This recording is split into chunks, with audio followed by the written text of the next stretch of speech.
January 6th. He went in the hospital for surgery on hiatal hernia, and they said it would be an overnight kind of thing. He'd have surgery the next day, he'd stay in the hospital for 3 days. He'd be back to work on Monday. The third day would have been Friday. He's supposed to have been back to work on Monday. Well, they went in there, and I don't know what the armbands are for, but evidently it wasn't to find out who he was, because they took him into surgery, ripped both of his lungs open, and couldn't find nothing wrong with neither one of them. I don't know if you even heard this story, David, but he's got some major scars going on back there, but Thank God. But when they opened the first, this is the story the doctors told me. They opened the one, and they saw nothing was wrong with it, so they closed him up and thought they had the wrong side, so they opened the other side. Oh, man. Didn't find nothing going on. They said they scraped some yellow bills up. That just covered them, so they said that they did something.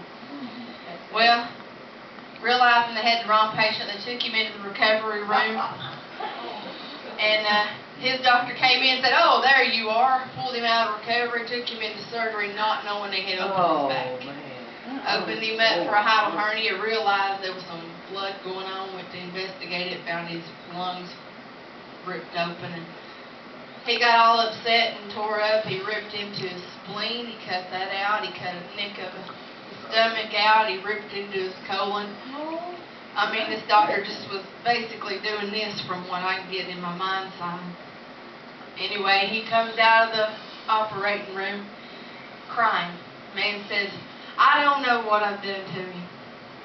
I don't know what to do about it. I got the chief of staff coming in, that's my father-in-law. I got people in there giving him blood as fast as he's losing it, but I don't know what else to do." My brother-in-law was there with me in the waiting room, and he slung him up against the wall. He said, "Buddy, you're the doctor, you went to school, you better get in there and do something."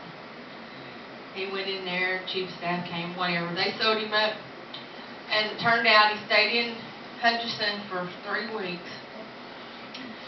And he had 4 surgeries in 3 weeks.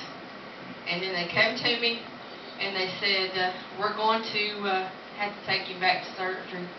I don't know if you guys know what peritonitis is, but gangrene, and that's what he had. And they said, if we don't take him to surgery right now, he's going to die. Steve, as weak as he was, said, "Don't let him do it." So I told him, "No, get out."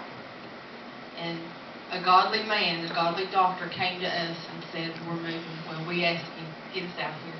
He said, "We're moving to Erlanger." We went to Erlanger. They did surgery on him. And the doctor came to me, and I'm telling you, this man cussed more than any sailor I've ever known. And he came to me and he said, "I ain't God, but I'm going to do the best I can." And I told him, I said, "That's all I can ask you for." In all of this that he went through, he made it through that surgery, obviously. He's here tonight. But he went through this surgery.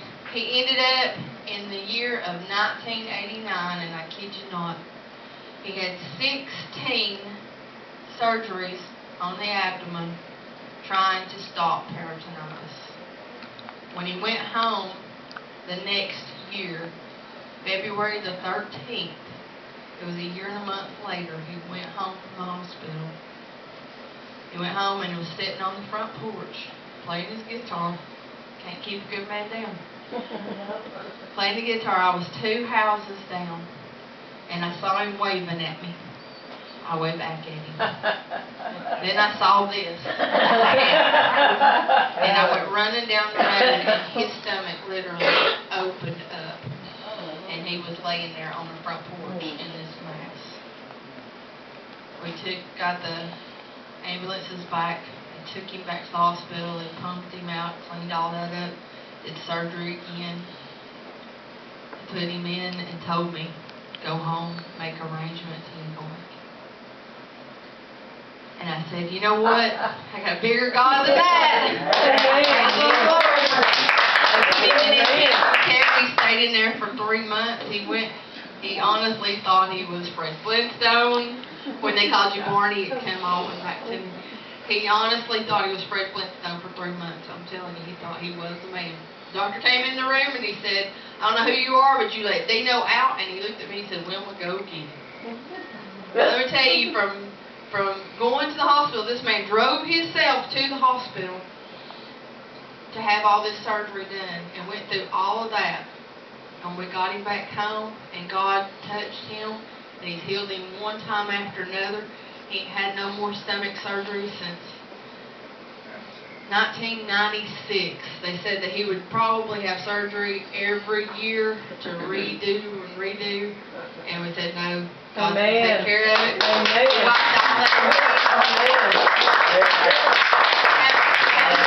I'll tell you the last part of it. I had a test day before yesterday.